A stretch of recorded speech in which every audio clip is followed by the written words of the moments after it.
I absolutely love shipping container homes.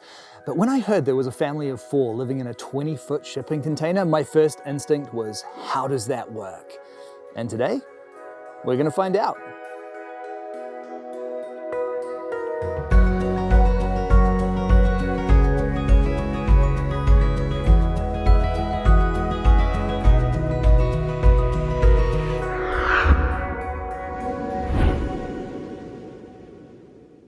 Hi Lorena, it's so nice to meet you. Nice to meet you too. G'day Ryan, Hello, awesome Bryce. to meet you. How are you?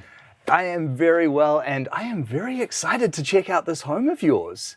You are a family of 4 living in a 20-foot shipping container. How do you make that work? That's right, yeah. Oh, it's definitely challenging, but you know, we make a use of the outside area as well, the deck that you can see here, and yeah, all the outdoor space as well. Absolutely.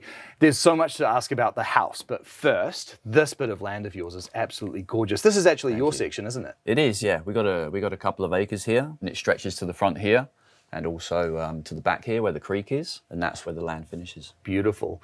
And this is not your first foray into tiny house living, is it? You were living in a tiny home in Tasmania before building the shipping container. Yeah, we built a tiny house in Tasmania in 2018. We lived in there for about 3 years or so, and then moved back to Brisbane for a few years, and now, yeah, we've built this one. Yeah. So technically, in a way, you've actually downsized into this shipping container home. Yeah, the last tiny house was 8 meters long, plus it had a loft, and it had a separate bedroom underneath the living room. So I think that one had, including a small deck, it had about 27 meters of living space. Here we're a little bit under that. We make most of the outdoor areas so it doesn't really feel that small. Yeah, and especially here in Queensland, it never gets that cold here, and you've got pretty good sunshine hours, so perfect climate for outdoor living. Exactly, yeah. And tell me about the shipping container build. Why did you choose a shipping container? Well, the shipping container structure already exists, and it's easy to transport them. So we could buy one in Brisbane easily, put it on the back of a truck and move it up here, crane put it in position. So the structure part is all taken care of.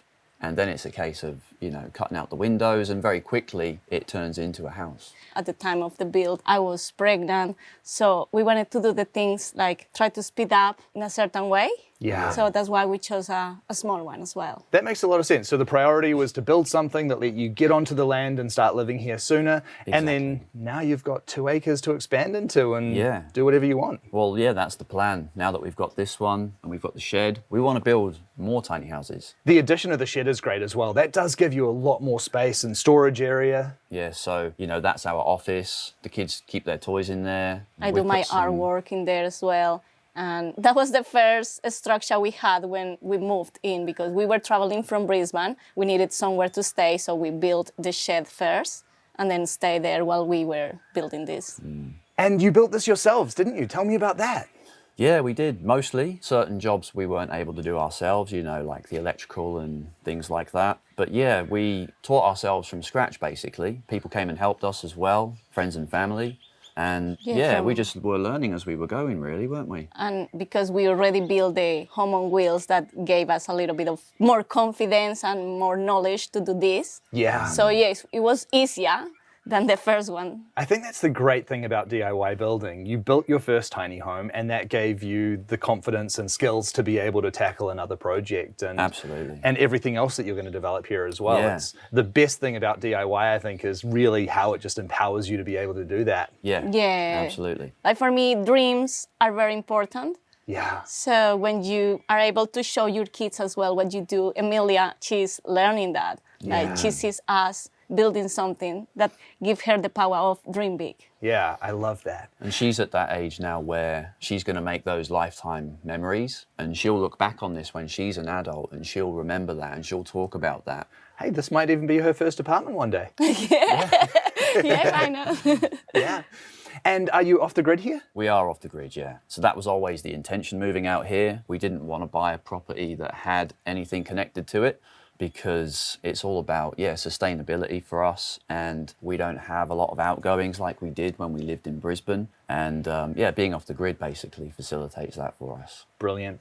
And you have extended beautifully into this outdoor area. You've got the dining table, comfy couch, and Even the bathtub around the corner, it's a nice touch. Yeah, and that's absolutely necessary for the children as well. Right, of course. And for us, when we get the time to just relax there. Yeah, when we get the time, which is not very often having 2 kids. I can imagine. But you can't beat an outdoor tub, can you? Yeah, it's such a feature. Yeah, Nice. absolutely.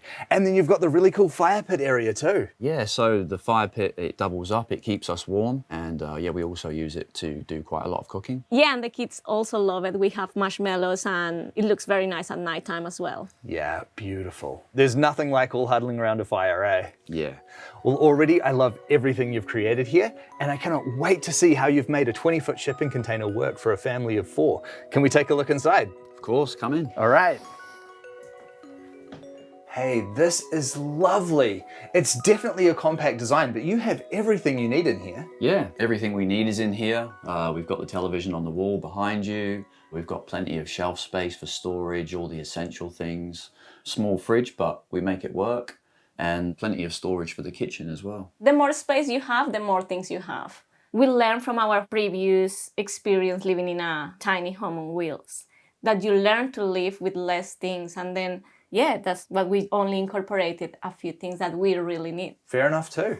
And I love the style in here. You've got these beautiful green colors throughout the home, pops of gold, the natural tones coming in from the tiles, and then the live edge timber in here just totally sets it all off. Yeah, so all of the timber we sourced from a local mill just up the road, Timber Tony, we call him. And yeah, he's been more than helpful. You know, he's made this kitchen bench top for us.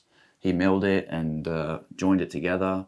Some of the timber that you see outside on the deck, he helped us with. And yeah, it gives it that nice warm feel, like you said. Yeah, and because I'm a textile artist, I really care about handmade, natural materials, and that's what we wanted to incorporate in our house. For example, this art piece made by Sarah, she custom-made every piece, and it's very intricate, and it's such a special feature for our home. Yeah, I love that. And one thing that I notice about this home as well is, despite its very compact design, it doesn't feel like a small space when you're standing in it. And I think that's largely to do with your really great window positions here. Yeah, this window especially, we wanted it to take up as much of the room as possible. For that reason, it lets a lot of light in, and it allows us to see, you know, the natural surroundings that we have. And it connects the outdoor bath area to the inside. Yeah, it's a nice way to just wake up and see the trees there. It's just very beautiful. Yeah. And tell me about your kitchen design. Yeah, so it's pretty straightforward. It's an L-shaped kitchen so that it can fit into the space. And yeah, it's just got all the essentials really, you know, the small fridge, freezer, the nice big sink, which obviously makes washing up a lot easier for us. And yeah, just basic, you know, we do a lot of our cooking outside, so we don't need a huge amount of room in here. But enough for us to be comfortable as well. It's got the 2-burner stove, it's got the coffee machine, and plenty of storage as well. And this bed is absolutely huge. Yeah, we managed to fit a king-size bed here, which is great. We had to go for a big bed because it wasn't just us sleeping in there. We had the 2 kids in there as well. Right. All 4 of us. We do have the slide-out bed now, but for a long time, for a few months, we were all sleeping in there, so it was a bit of a squeeze. You know, we were all getting a bit fed up with having 4 in the bed, the kids included, and yeah, they just needed their own space to sleep, and we had the ideal amount of floor space left so that we could slide it out easily. It's got lockable wheels on it as well, so it stays in position once the kids have fallen asleep. And yeah, it just makes everything so much easier for us, so much more convenient. Yeah.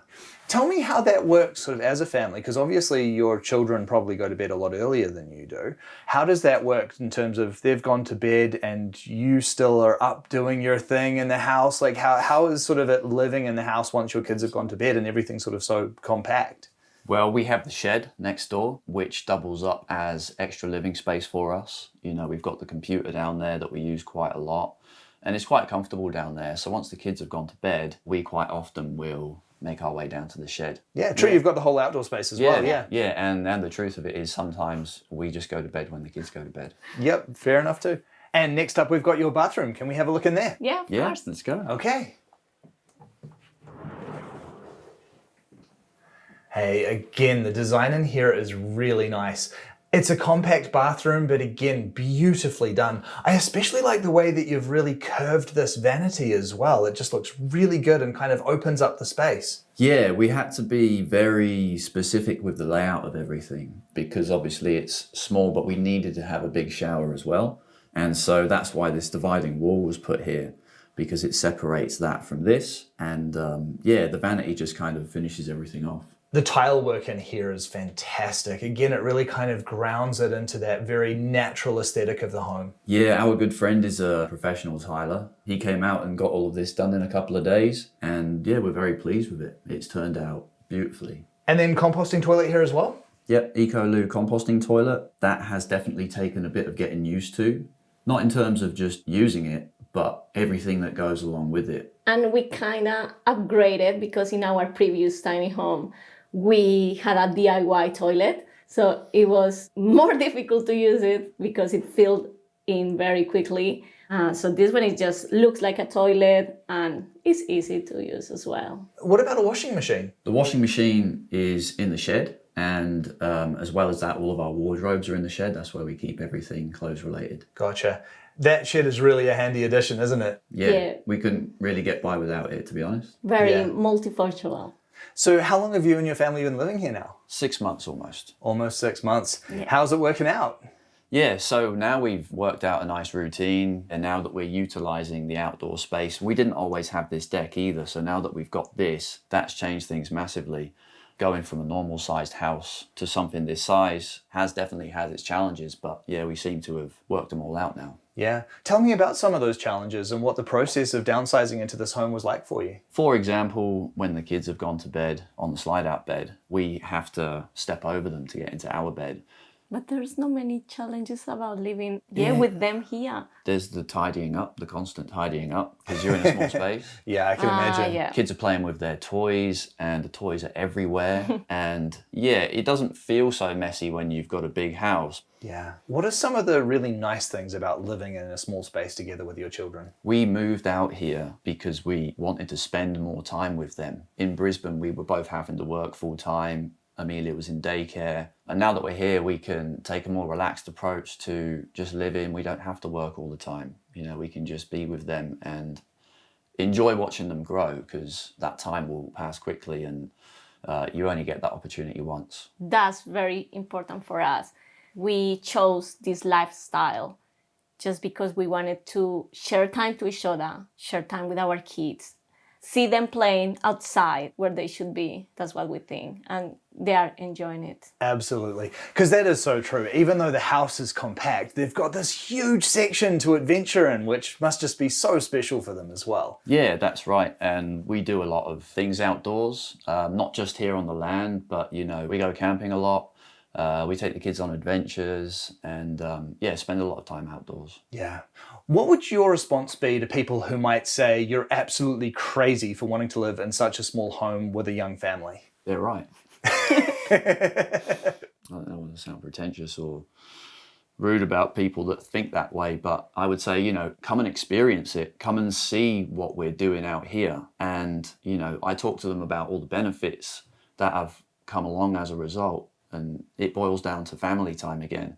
We don't have to worry about finances like maybe somebody living in the city does with a mortgage. You know, we've got all of the freedom that we need to do what we want when we want. That's what I would say to people who say it's crazy. Yeah, I think that's such a great point. And it's just as easy to say that what's really crazy is both working 2 jobs, putting your kids in daycare, missing all of their milestones and missing watching them grow up and spending all of that quality time together as a family, just so that you can have a mortgage and a big house. We totally agree. Yeah. That's always been our mindset. It means a lot. It's not just a house. It's a life. They are not just walls. It's something that we created with our own hands.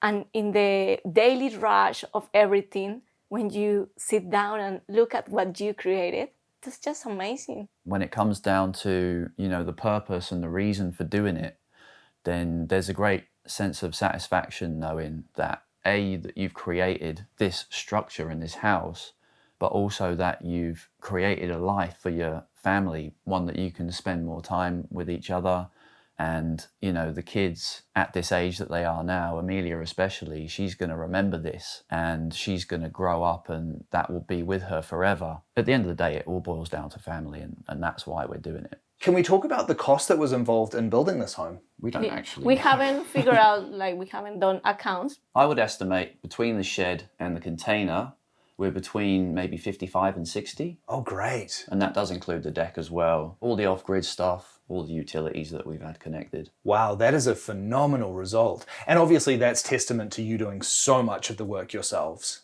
Yes, that saved us a lot of money. Yeah. Can I be extra cheeky and ask about the cost of the land as well? 105,000. Wow. Yeah. We spent years and years and years working hard and saving up with the idea of doing something like this. And so, yeah, the hard work's paid off basically, and now we're beginning to enjoy the fruits of our labor. And I must say that a big moment for us was when we decided to move to Tasmania and decided to leave our tiny home. We were planning on moving it to Queensland, but the cost of it was very expensive at the time. Yeah. So we had to sell it, and that's how we were able to achieve this. I love what you've created here, and I think that's just so special. Being in a situation like this where you can live so closely together as a family, on your own land, off the grid, minimal expenses, totally mortgage and debt free, that is a tremendous accomplishment. Congratulations to you both. Thank you. Thank you. Yeah. And obviously we've talked a little bit already about plans to extend with maybe some other dwellings on the property as well, but tell me more about your plans for the property. What do you want to do with this place? Well, first of all, we want to build another cabin on the other side of the shed. Yep. Where the kids can play, somewhere they can keep their toys, and that way it doesn't matter how messy it gets, because, you know, we can use this space for ourselves, but we can also double up and have it as somewhere where friends and family can stay when they visit us. What about plans for gardens and things like that? Yeah, so we're running on tank water at the moment, which means that our resources are limited in that respect. We would like to bore down for water, because then it's unlimited. There's a fair bit of cost involved with that though, but it is something we'd like to do in the future. And then once we've got that unlimited water, then we can get livestock and Grow veggies. grow veggies, yeah. I love that. Very exciting. Well, I just think your property is beautiful. I love the home that you've created. I love the experience that you are creating for your young family, and I cannot wait to see where this place goes from here. Thank you so much for sharing your home with Brian. me. Thanks, Bryce. Doug Stone wrote this song called Little Houses, and the lyrics go something like, "Love grows best in little houses, with fewer walls to separate, where you eat and sleep so close together you can't help but communicate." And that song so perfectly reminds me of exactly what Ryan and Lorena have created here with this wonderful little home. It's a tiny place where love and their family can grow big together. That's beautiful.